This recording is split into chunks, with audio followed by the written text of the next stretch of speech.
Hello and welcome to another episode of India. Hola y bienvenidos a otro episodio de India y la Izquierda Global. Si eres nuevo en el programa, por favor pulsa ese botón de suscribirse. Además, considera hacerte miembro de YouTube, apoyar en Patreon o donar pequeñas cantidades usando el enlace en la caja de descripción. Pero lo mínimo que puedes hacer es ver este programa, darle a me gusta, compartir y comentar. Sin más preámbulos, déjame dar la bienvenida a nuestro invitado de esta noche, Chris Hedges. Chris es un periodista, autor y comentarista político estadounidense. Por favor, consulta su canal de YouTube y su Substack, cuyos enlaces estarán en la caja de descripción más abajo. Chris, bienvenido de nuevo a India y la Izquierda Global. Gracias. Quería hablar principalmente contigo sobre Charlie Kirk, su asesinato y las consecuencias de este hecho. Quizá podríamos empezar por tu columna titulada El martirio de Charlie Kirk. ¿Podrías explicar a nuestros espectadores a qué te refieres con la creación de este martirio y qué significa para la disidencia, en particular en la política estadounidense, de cara al futuro?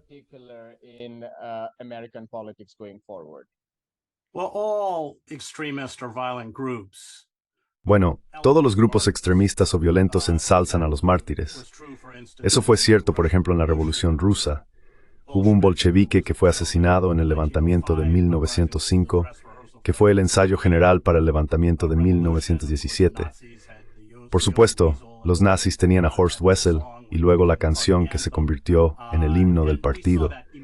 Y vimos eso de inmediato. Incluso antes de que se detuviera al presunto tirador, Trump lo declaró mártir. Anunció que recibiría la Medalla Presidencial de la Libertad y ordenó que las banderas ondearan a media asta. Cualquier crítica a Kirk, que era un racista, homófobo e islamófobo sin remordimientos y atacaba el feminismo, cualquier crítica se interpretaba como celebrar su muerte. Hubo un minuto de silencio en el Congreso y luego alguien quiso rezar, y aquello se convirtió en una discusión a gritos.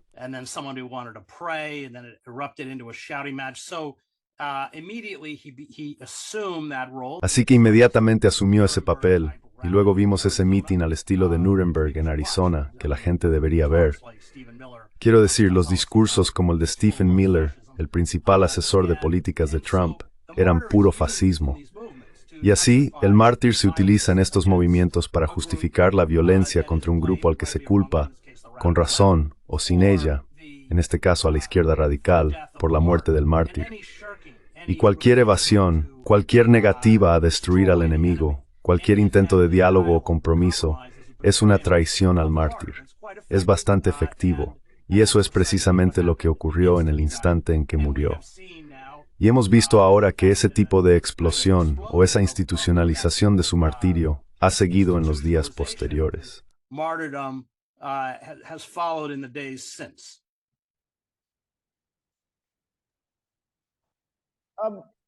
You have also written recently. También has escrito recientemente sobre Antifa, de la que no eres admirador. Hubo un debate, una crítica perdón, se me olvida su nombre, el anarquista. Excuse me, I'm blanking on his name, the anarchist. David Graeber. David Graeber. Preparándose en Wall Street, has criticado a Antifa.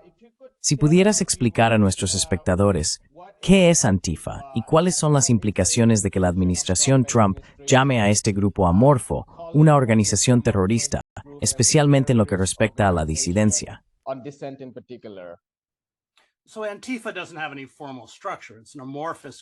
Así que Antifa no tiene ninguna estructura formal. Es un grupo amorfo porque no cree en la jerarquía. Especialmente ese segmento del Black Bloc de Antifa, que se unió a los campamentos de Occupy, no participaban en la toma de decisiones ni en el consenso. De alguna manera, usaban a los activistas de Occupy como escudos humanos y luego salían a la calle a romper escaparates y enfrentarse a la policía con la cara cubierta para no ser identificados. Por supuesto, las personas mayores, las personas con discapacidad, las personas indocumentadas, huían. El Black Bloc compuesto principalmente por jóvenes, varones, blancos de design y una situación muy precarias.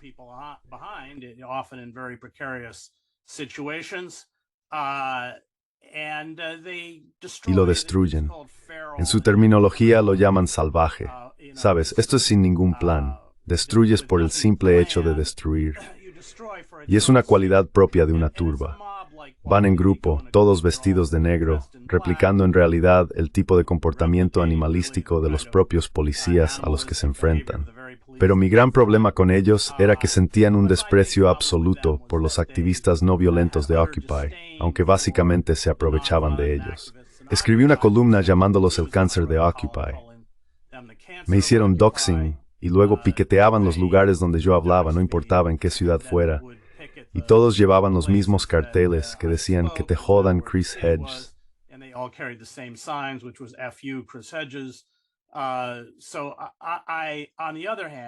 Por mi parte, no creo que sean un grupo terrorista. No hay ninguna validez legal en eso.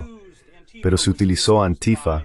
Barack Obama utilizó Antifa para justificar el desmantelamiento coordinado, y fue coordinado a nivel nacional de los campamentos de Occupy en todo el país, porque el Estado temía los campamentos de Occupy. Y cruzó líneas políticas. Hablaba de nuestra situación económica y política. Y por supuesto, Trump está utilizando a Antifa exactamente de la misma manera. Así que cualquiera de nosotros que sea atacado por pertenecer a la izquierda radical puede ser acusado de apoyar materialmente a Antifa. Eso es lo que el Reino Unido ha hecho con Palestine Action, incluyéndolos bajo las leyes antiterroristas. Eso es realmente lo que está ocurriendo.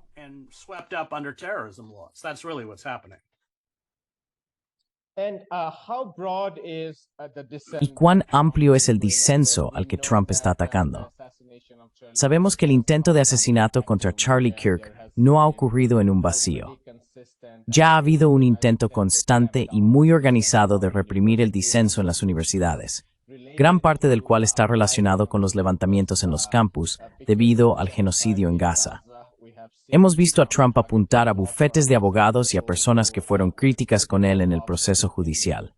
También hemos visto a Trump ir contra los medios de comunicación utilizando demandas y todo tipo de amenazas y tácticas de intimidación contra medios que no le gustan, y algunos de los cuales puede que a ti y a mí tampoco nos gusten necesariamente. Pero todo esto parece muy peligroso. Has mencionado en uno de tus artículos a disidentes, artistas, personas LGTB, intelectuales, pobres, vulnerables, personas racializadas. Si pudieras hablarnos sobre el espectro de disenso al que la administración Trump está atacando, porque a menudo se presenta como si solo fuera la extrema izquierda. Y mucha gente puede que no sea consciente de a quién se refiere, de a quién está atacando.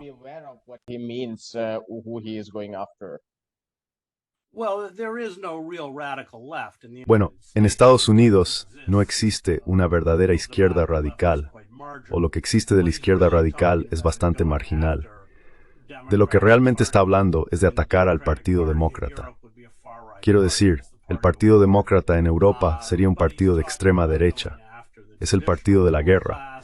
Pero él está hablando de atacar a la clase liberal tradicional, a las instituciones liberales, como los medios de comunicación convencionales o las universidades. George Soros, a quien acusa de financiar a la izquierda radical.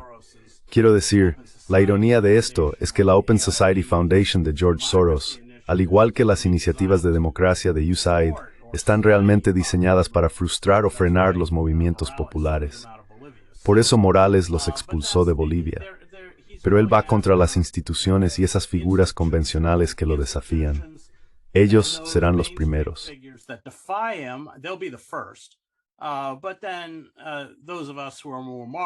Pero luego, los que somos más marginales seremos los siguientes. Así que mira, los movimientos fascistas, ya sea en la India o en cualquier otro lugar, van tras los vulnerables. Son movimientos patriarcales, hipermasculinos. Por eso atacan a la comunidad LGBTQ. Atacan a artistas, intelectuales, personas que ofrecen reflexiones o críticas sobre la sociedad. El manual es el mismo en cualquier parte, y eso es lo que está haciendo Trump. Las acciones que mencionaste, ir contra bufetes de abogados, corporaciones, realmente silenciar la libertad de expresión en los campus universitarios, intimidar a los medios y también comprar los medios, forman parte de todo esto. Tenemos a partidarios de Trump como Ellison comprando CBS, potencialmente CNN, y nombrando a la archisionista Bari Weiss para dirigir la división de noticias, posiblemente en CBS News. Así que esto no es solo una maniobra retórica, él va muy en serio con esto. a rhetorical feint. He's quite serious about it. We went through 3 stages. Y pasamos por 3 etapas. En esencia, construyeron la ficción del antisemitismo para desacreditar o condenar a quienes se oponían al genocidio, en particular a los estudiantes. Y por supuesto, las universidades fueron cómplices en el sentido de que reconocieron que existía un problema de antisemitismo en el campus. Bueno, eso es completamente falso. Estoy de acuerdo. Fui a Harvard, he enseñado en Columbia y Princeton, y no es que el antisemitismo no exista. Existe. Pero la idea de que estas instituciones fomentaban el antisemitismo es ridícula. Recuerda que en el asalto de Trump a las universidades, tenían muchos colaboradores en los consejos de administración. Estos multimillonarios de fondos de cobertura y de capital privado, que actuaban como una especie de quinta columna dentro de las universidades. As a kind of 5th column within the universities. So the universities capitulated, unfortunately. Así que lamentablemente, las universidades capitularon. Y después vimos la demonización de los trabajadores indocumentados y los migrantes, como si todos fueran criminales y parásitos.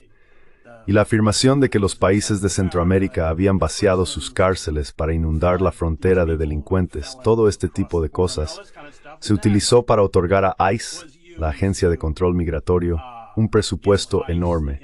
Un presupuesto que ahora es mayor que el de todas las demás agencias federales de seguridad, incluido el FBI, y para empezar a construir una serie de centros de detención en todo Estados Unidos.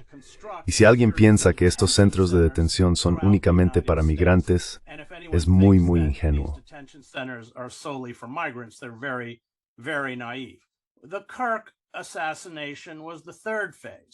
El asesinato de Kirk fue la tercera fase, donde Stephen Miller, por ejemplo, afirmó, sin ninguna prueba, que el asesinato de Kirk formaba parte de una izquierda organizada que él mismo erradicaría y destruiría. Quiero decir, su discurso en Arizona fue bastante escalofriante, llamando malvados a sus oponentes. Así que sí. Estas son las 3 etapas que ha establecido la administración Trump para básicamente acabar con lo que queda de nuestra sociedad abierta. Y se lo toman muy, muy en serio. No es, y si miramos el proyecto 2025, quiero decir, Trump es un idiota. Trump es solo la cara visible. Pero la gente que le rodea sabe muy, muy bien lo que está haciendo. Y lo que están haciendo es extinguir lo que queda del anémico sistema democrático estadounidense.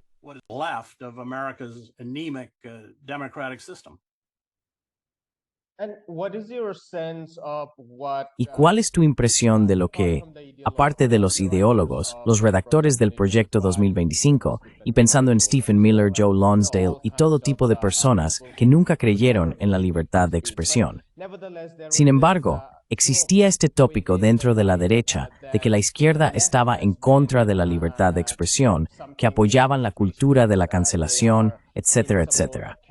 Y esto realmente se vendió a mucha gente. Izaleskati, paimamente, asofogwer de expresión expresotin estadounidense.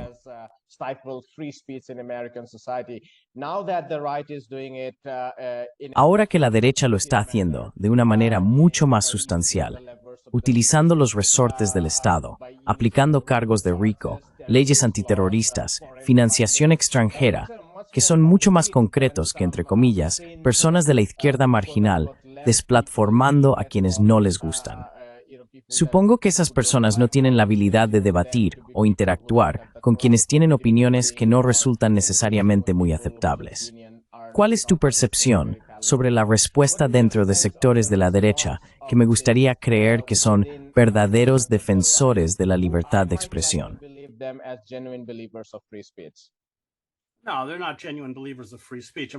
No, no son verdaderos defensores de la libertad de expresión. Quiero decir, así es como nos presentan a Charlie Kirk, como si le importara la libertad de expresión. Es absurdo. Creó Professor Watch y City Council Watch, básicamente para exponer a sus oponentes y lograr que los expulsaran de sus cargos, ya fuera en los ayuntamientos o en las universidades. Demonizó a sus críticos.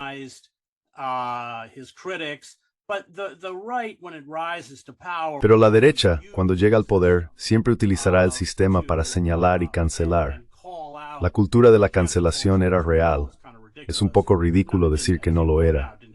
Como señalas, No tenía el poder del Estado detrás para cerrar realmente la libertad de expresión, pero era una especie de movimiento molesto en los campus universitarios, por ejemplo. Así que la derecha siempre afirmará que todos esos derechos a expresarse y esas libertades son sacrosantos en su ascenso al poder. Pero luego, una vez que tienen el poder, lo cierran todo. Esa es la trayectoria tradicional y es precisamente lo que estamos viendo. Así que la idea de que les importa la libertad de expresión es ridícula. Les importa la libertad de expresión hasta que tienen el poder de acabar con ella. Entonces ya no les importa.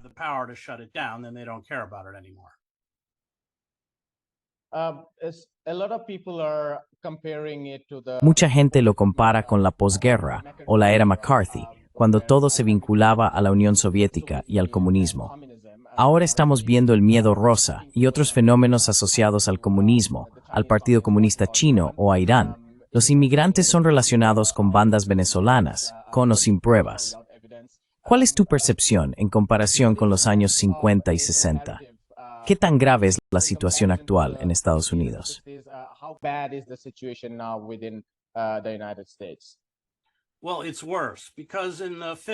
Bueno, es peor porque en los años 50 en particular, eso fue el macartismo. Había listas negras. El FBI podía presentarse en una escuela sin ninguna prueba. Daban una lista de profesores, incluso en institutos, y esos profesores o maestros perdían su trabajo y eran incluidos en listas negras. No podían volver a ser contratados. Persiguieron a gente de Hollywood. Fueron tras periodistas como I.F. Stone, que en el apogeo de la era McCarthy ni siquiera podía conseguir trabajo en la revista The Nation, así que fundó IFest Weekly en su sótano.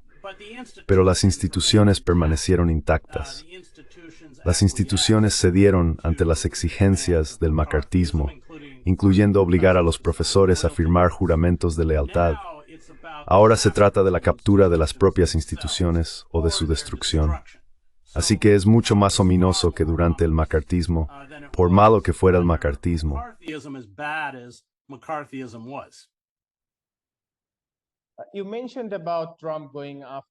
Mencionaste que Trump está atacando a miembros del Partido Demócrata, sectores del Partido Demócrata, o, digamos, muchos de los aspectos que representa el partido.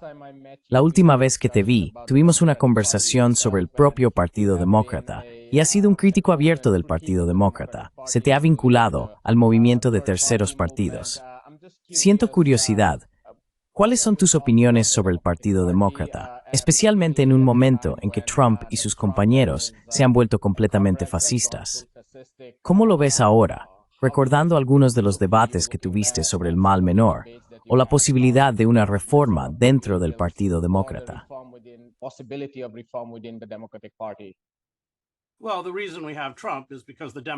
Bueno, la razón por la que tenemos a Trump es porque el Partido Demócrata está en bancarrota.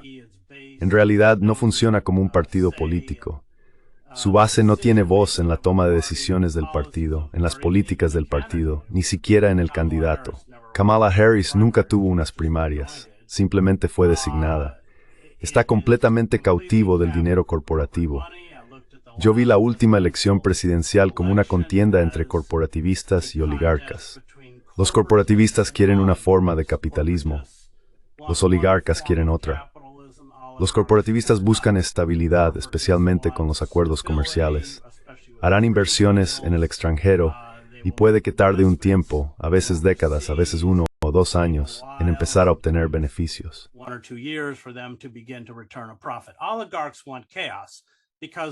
Los oligarcas quieren el caos porque practican una forma pura de capitalismo rentista. Instalan peajes entre tú y las cosas que necesitas, y luego extraen enormes sumas de dinero para que puedas acceder a ellas. Por eso compran sistemas de agua y alcantarillado. Por eso quieren un sistema sanitario que no funcione. Por eso buscan una disminución de la seguridad laboral, porque así necesitas seguridad privada y comunidades cerradas. Todo, incluida la educación. Por eso quieren privatizar la educación. Eso es el capitalismo rentista. Y los oligarcas ganaron con Trump. Esa es una mejor manera de entender el enfrentamiento político en Estados Unidos.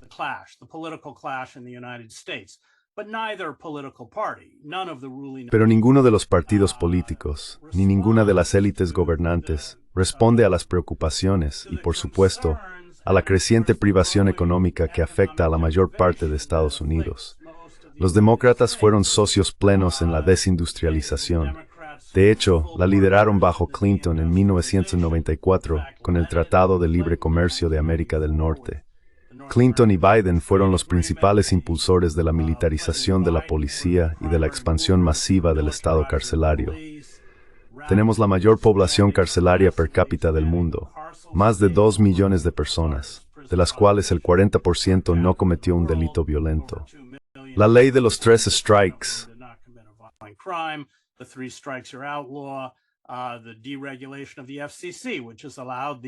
La desregulación de la FCC ha permitido que estos multimillonarios compren prácticamente todo el panorama mediático, algo que está ocurriendo ahora mismo, en su mayoría simpatizantes de Trump. Así que los demócratas crearon o prepararon el terreno para un demagogo como Trump. Y eso siempre es así. Fue cierto en Weimar, fue cierto en Yugoslavia cuando cubrí la guerra. Ese liberalismo en bancarrota garantiza que surja un demagogo que responda a la ira. Pankaj Mishra escribió un libro muy bueno sobre ello, La Era de la Ira, que creo que captó precisamente ese zeitgeist. Así que no, el Partido Demócrata es un cadáver, como no funciona.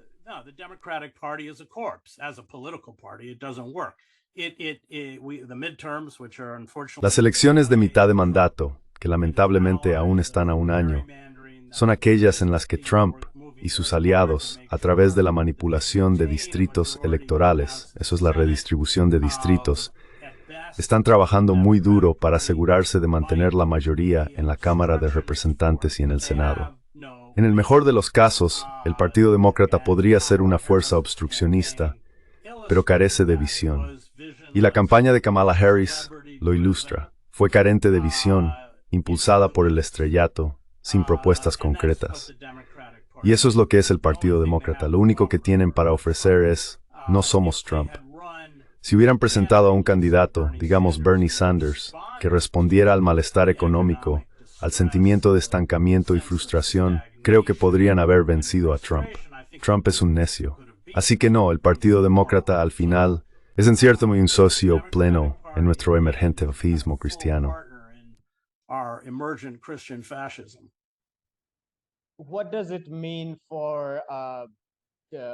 ¿Qué significa esto para Biden y para la política alternativa en Estados Unidos? Hay una larga campaña a favor de los terceros partidos, pero incluso yendo más allá de la política partidista, porque una de las cosas que escucho de los activistas sobre el terreno es que, por un lado, los activistas están en una posición muy desfavorable en Estados Unidos debido a cómo se están utilizando las leyes en su contra. Por otro lado, ha habido una oleada de voluntarios en muchos de estos círculos activistas, ya sea en la lucha por los derechos de los inmigrantes o en organizaciones como Code Pink, que buscan interrumpir la política de poder. Dado que existe disidencia dentro de Estados Unidos, ¿cómo será el futuro de la política progresista estadounidense y de dónde podría surgir?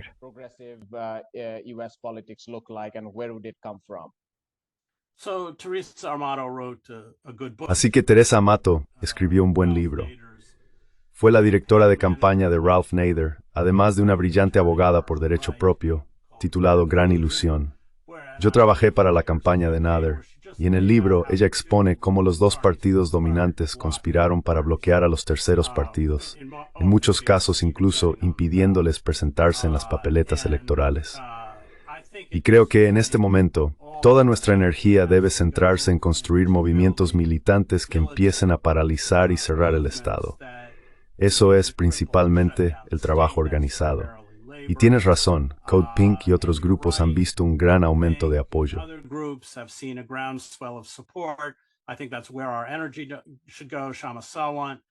Creo que ahí es donde debería ir nuestra energía. Kshama Sawant con Workers Strike Back, Kshama en persona, se presenta al Congreso en Seattle contra uno de los pilares del lobby israelí y de la maquinaria de guerra. Así que creo que, desde luego, invertir tiempo y energía en el Partido Demócrata es inútil, y que realmente nuestro poder es colectivo, y tenemos que empezar a organizar ese poder colectivo y utilizarlo. Esa es la única esperanza. al menos para frenar este asalto a las instituciones democráticas y a la sociedad abierta. On democratic institutions and the open society. I wanted to ask you about, Quería preguntarte sobre lo que Max Blumenthal y otros están comentando, el asesinato de Charlie Kirk, que hacia el final de su vida, Charlie Kirk estaba empezando a criticar ciertos aspectos de la derecha en relación con su apoyo a Israel. Y según tengo entendido, esto formaba parte de las presiones desde las bases dentro del movimiento MAGA, que ven al sector sionista o el apoyo incondicional a Israel como algo que no representa el America First. ¿Cuál es tu opinión sobre este análisis que se está desarrollando en algunos sectores de la izquierda respecto al asesinato de Charlie Kirk? within sections of the left with regards to the assassination of Charlie Kirk? Right. So I interviewed Max about this. Correcto. Así que entrevisté a Max sobre esto y, por supuesto, lleva muchos años informando sobre la derecha y en particular sobre Kirk. Las encuestas ilustran el hecho de que, incluso entre la base MAGA, especialmente entre los jóvenes, hay muy poco apoyo a Israel. Kirk, desde luego, no salió en defensa de los derechos palestinos, ni ofreció una condena rotunda del genocidio, pero sí dio espacio a críticos como Tucker Carlson y otros del proyecto sionista y del genocidio. Según el reportaje de Max, eso enfadó profundamente a algunos dentro de ese sector.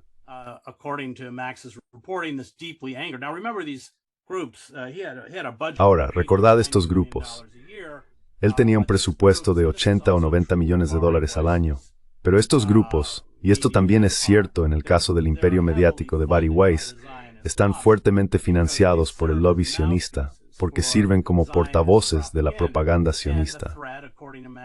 Y la amenaza, según el reportaje de Max, era que si Charlie Kirk no seguía la línea, si no repetía los argumentos que Israel y los sionistas querían, le cortarían la financiación.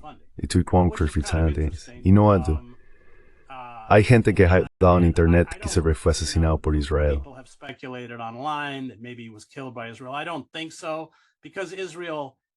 No lo creo, porque Israel tenía muchas formas, empezando por la retirada de fondos, de acabar con Charlie Kirk, y luego el asesinato de carácter y la demonización, en lo que son muy buenos. Así que creo que podrían haberlo derribado. Quiero decir, no lo sabemos, no conocemos los motivos de su asesino porque al parecer no está cooperando. Pero sí, eso fue muy interesante. Estás viendo grietas por todas partes. Ves a Marjorie Taylor Greene denunciando el genocidio desde el movimiento MAGA. La capacidad de Israel para mantener su control sobre el sistema político se está desintegrando bajo el embate de este genocidio directo de Kear Mutorth a Kasthirpi.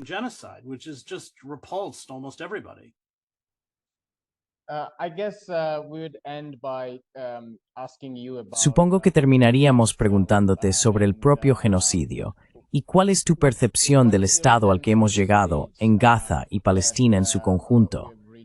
¿Cuál es tu impresión de lo que está ocurriendo allí sobre el terreno?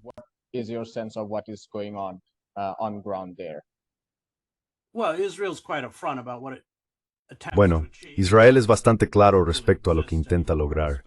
Gaza prácticamente ya no existe. Ha sido bombardeada y arrasada hasta quedar en escombros. A los palestinos se les atrae con la promesa de comida, que por supuesto consiste en estos suministros alimentarios exiguos y la llamada Fundación Humanitaria de Gaza. Y luego, una vez que llegan allí, los encierran en campos de concentración. No se les permite regresar al norte. Israel está hablando de expulsar a los palestinos de Gaza. La pregunta es ¿a dónde? Les gustaría empujarlos hacia el Sinaí. Y también hablan de vaciar Cisjordania. Las únicas dos formas de detener el genocidio son que fuerzas externas, fuerzas de la OTAN, rompan el bloqueo y creen una zona de exclusión aérea, que es lo que hicieron en el norte de Irak después de la Primera Guerra del Golfo. Yo estuve allí con los kurdos. O que Estados Unidos suspenda los envíos de armas, porque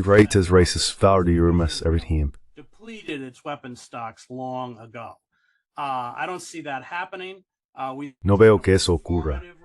Observamos una respuesta meramente performativa por parte del Reino Unido y otros gobiernos al declarar un Estado palestino. Eso es puro teatro kabuki. Recuerda que el Reino Unido solo ha reducido los envíos de armas a Israel en un 10%.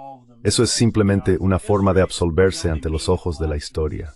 La única acción significativa sería detener el suministro de armas. No veo que ninguna de esas cosas esté ocurriendo y por lo tanto, lamentablemente, creo que Israel logrará su objetivo de limpiar étnicamente Gaza y luego se volverán hacia Cisjordania para hacer lo mismo. Eso generará una enorme agitación dentro de Israel y en el mundo árabe. Al mismo tiempo, Israel está expandiendo el territorio del llamado Gran Israel, no solo en términos de apoderarse de Gaza, sino también de partes del sur del Líbano y hasta Damasco, partes de Siria.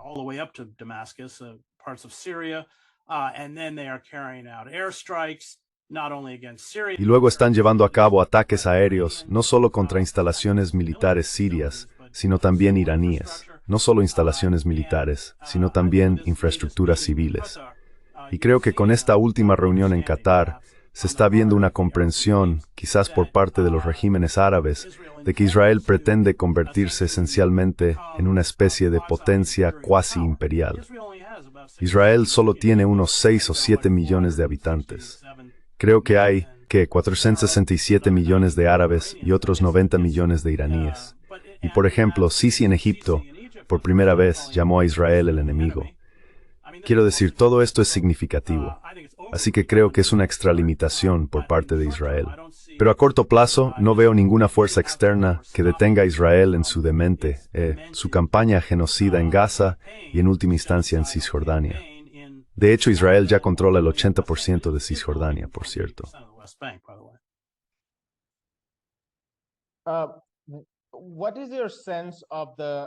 ¿Cuál es tu percepción sobre el impacto de que el mundo árabe se una colectivamente, no solo condenando, sino haciendo declaraciones contundentes sobre los bombardeos de Israel contra el liderazgo de Hamas en Qatar? Estoy pensando en estos estados árabes como aliados, es decir, algunas personas dicen que no es bueno considerarlos aliados, pero pensemos en ellos como entidades que tienen cierta influencia sobre Washington. Así que estoy considerando estos dos tipos de presiones. Por un lado, cada vez más personas en Estados Unidos han llegado a darse cuenta de las atrocidades de este genocidio, y parte de ellas proviene de la base MAGA, con Tucker Carlson, Candace Owens y otros abordando ese tema. Parece haber cierta presión sobre la administración estadounidense, y por otro lado, están estos llamados aliados en el mundo árabe. ¿Podría eso marcar una diferencia si actúan juntos?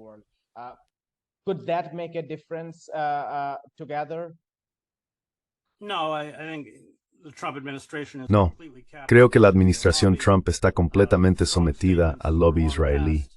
Las declaraciones contundentes ya han dejado de tener sentido hace tiempo. Chuck Schumer siempre emitirá una carta enérgicamente redactada por cualquier violación de la Constitución en la que incurra Trump, pero no tiene ningún valor. Hay consecuencias inmediatas, mecanismos que estos estados árabes, Turquía y otros pueden emplear.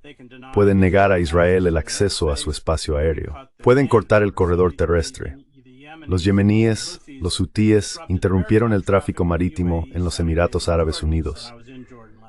Arabia Saudí y Jordania, cuando estuve en Jordania el verano pasado, establecieron un enorme corredor terrestre, literalmente cientos de camiones.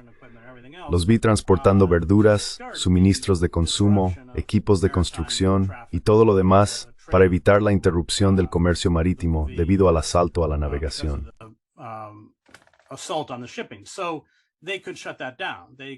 Podrían cerrar eso, pero no lo hacen. Y eso es porque en gran medida son marionetas de Estados Unidos.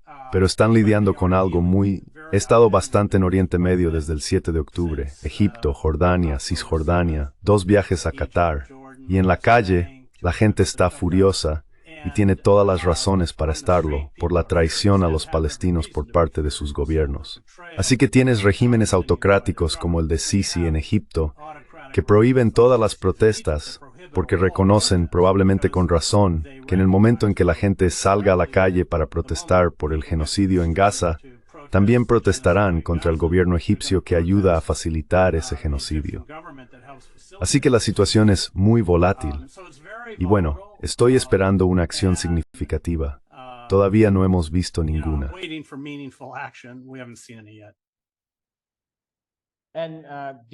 ¿Y cree que Israel corre el riesgo de colapsar internamente debido tanto a razones económicas como políticas dentro del país? No sé si colapsará, pero se convertirá en una especie de estado despótico.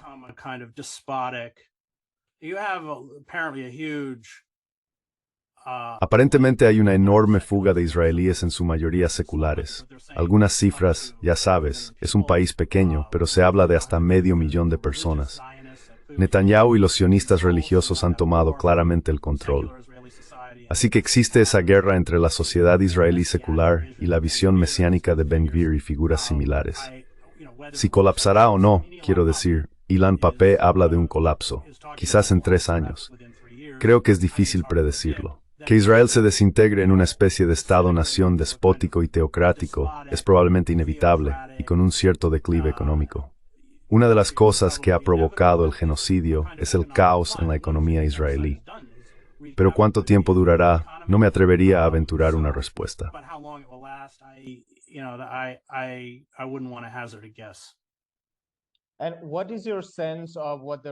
¿Y cuál es tu percepción sobre lo que el resto del mundo podría hacer en este momento? Quiero decir, hay quienes dicen que el resto del mundo no puede hacer mucho, dado que son los Estados Unidos quienes envían armas y brindan todo tipo de apoyo diplomático y propagandístico a Israel. Pero también hay otros que hablan de boicot, desinversión y sanciones. Me da curiosidad, dado el ataque de la administración Trump a todo tipo de organizaciones internacionales, desde las Naciones Unidas hasta la OMC, la CMNUFI, etcétera, etcétera. Lo que sea, lo están atacando todo. Y es como si el resto del sur global, que hasta ahora no había sido incluido en igualdad de condiciones en estas organizaciones internacionales surgidas tras la Segunda Guerra Mundial, ahora se hubiera apresurado a proteger algunos vestigios de estas organizaciones. En tal situación, ¿qué opinas sobre lo que el resto del mundo puede hacer, dado que este genocidio es tan intolerable para tanta gente en todo el sur global?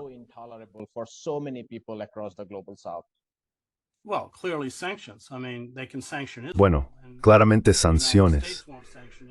Quiero decir, pueden sancionar a Israel, y Estados Unidos no va a sancionar a Israel. Pero si todos los países europeos sancionaran a Israel, eso tendría bastante efecto. Así que he sido un gran defensor del movimiento BDS porque eso fue lo que paralizó a Sudáfrica y a la economía sudafricana. Y ese es el mecanismo que tenemos que usar contra Israel. Estamos lejos de ese punto, pero esa es la manera de poner a Israel de rodillas.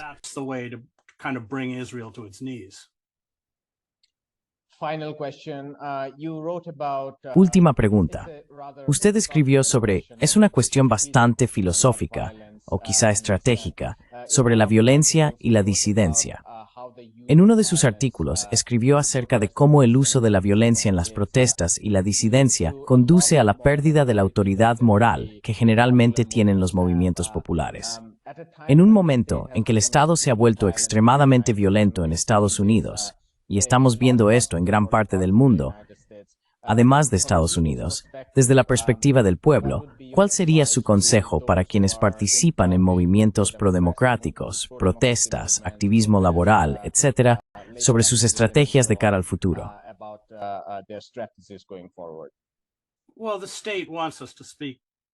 Bueno, el Estado quiere que hablemos en el lenguaje de la violencia, porque es un idioma que domina mucho mejor que nosotros. En Estados Unidos, solo las fuerzas especiales cuentan con 70,000 miembros. Estos no son más que escuadrones de la muerte para quienes estuvimos en lugares como Irak. Y mientras tengamos la capacidad de comunicarnos, quiero decir, los movimientos de resistencia no violenta, como el de Gandhi, nunca habrían funcionado en la Rusia de Stalin. Gandhi se aprovechó de la prensa británica, irónicamente, y de la prensa india. Así que depende de lo avanzado que esté tu sistema totalitario. En este momento, la violencia es un regalo para el Estado, porque primero está demonizada. Y esto es lo que vimos con el intento de asesinato de Charlie Kirk. Permite al Estado demonizar el movimiento. Pero en última instancia, el Estado tiene recursos para ejercer la violencia. Incluyendo la vigilancia de guerra, los tribunales, la policía militar y la detención arbitraria que nosotros no tenemos.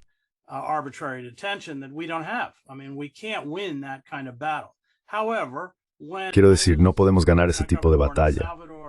Sin embargo, cuando yo, ya sabes, cubrí la guerra en El Salvador, cubrí la guerra en Bosnia, cuando todo se paraliza, entonces se produce una reacción violenta.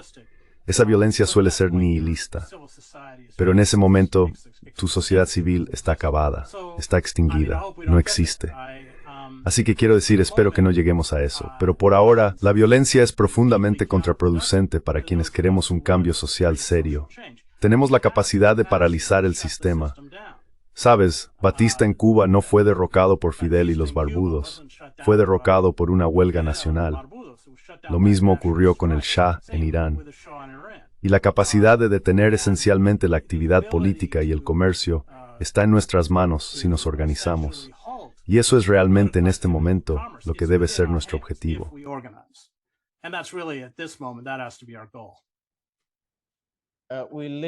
Lo dejaremos aquí, en el espíritu de la protesta colectiva y la organización contra el autoritarismo y la barbarie.